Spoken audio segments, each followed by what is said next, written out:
Hello, creative hearts, and welcome to my Freely Whole Creative Studio. I wasn't planning, so I didn't make a tutorial video on these makes, but I was saddened to see so few patriotic creations posted for our nation's 250th birthday. So, even though I didn't make a full video, I wanted to share these and the process with you.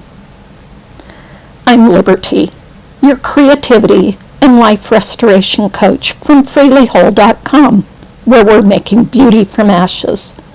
Thank you for joining me on today's creative journey. In addition to not finding many posts, I was also disappointed to not find many new creative products for our nation's semi-quincentennial. This celebration is a big deal, but in typical American tradition, I made do with what I have.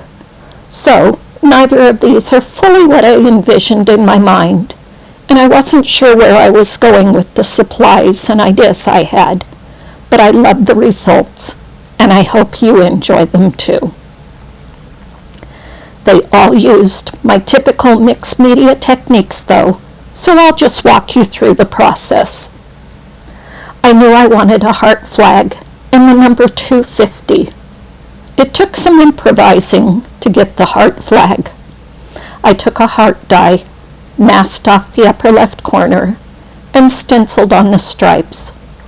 I didn't have a small enough star, stamp, or stencil, so I used a splatter stamp, inked in white, and heat embossed to resist the blue ink blending over it.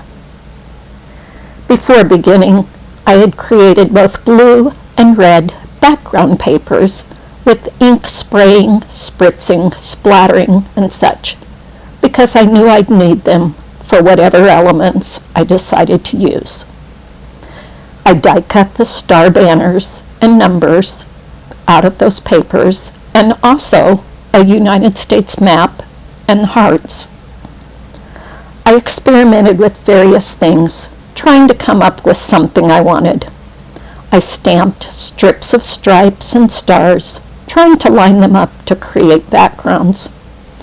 I heat embossed Land That I Love from that same stamp set onto the blue background paper that I'd made, and I cut the U.S. map out of it.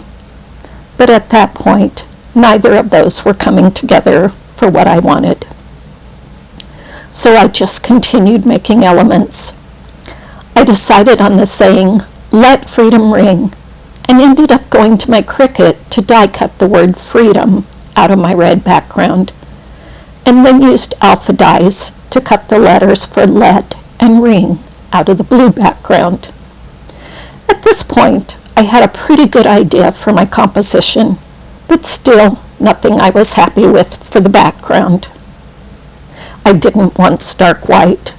I tried colored splatters, I tried firework-looking stamps, but nothing was coming together.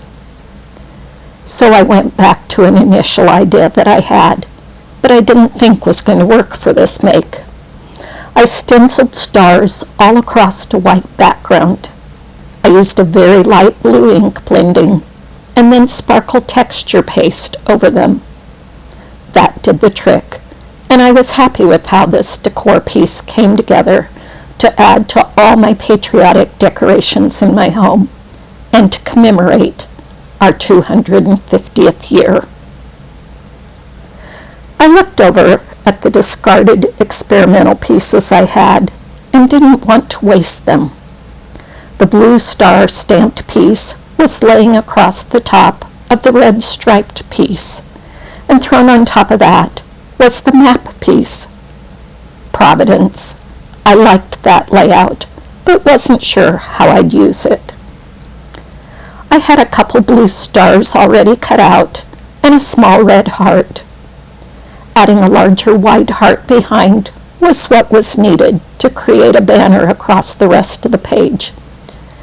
Adding red, white, and blue mats finished out this make for a journal page that is also temporarily included in my dining room table display. After an afternoon of experimenting, and supplies that I had on hand, combined with love for my country and a desire to commemorate its 250th birthday, led to 2 creative art pieces that I love and have framed and displayed in my home. Thank you for watching.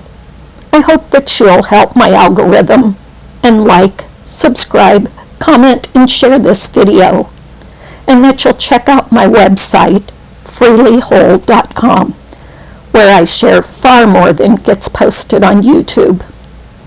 If you're in America, have a very happy 250th Independence Day tomorrow, and God bless America.